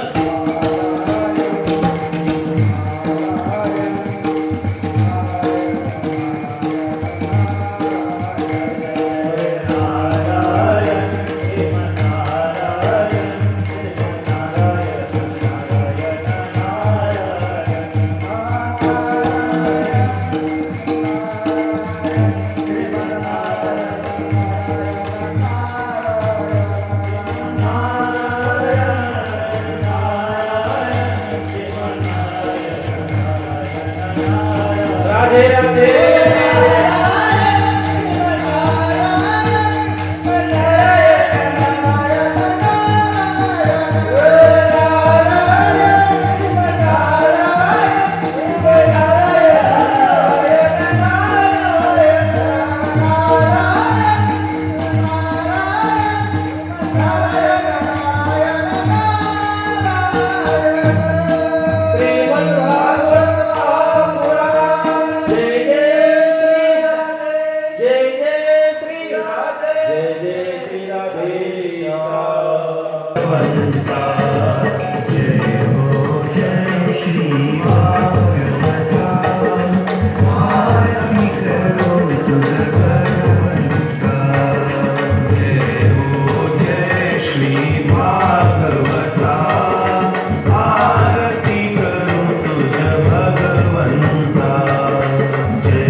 आरती करू तुझ भगवंता.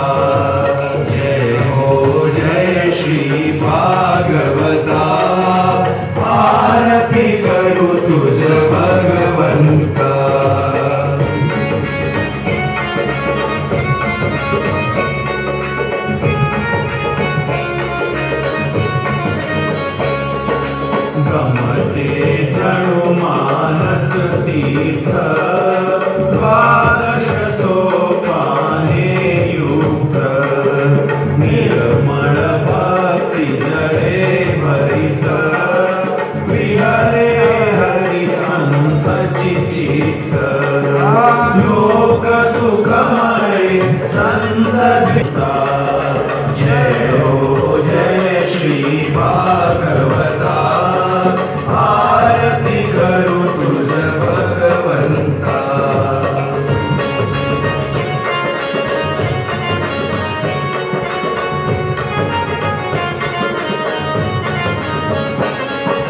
अपार महिमा ग्रंथाचा बघवेना कोणाचा प्राणची कीर्तनकारांच्या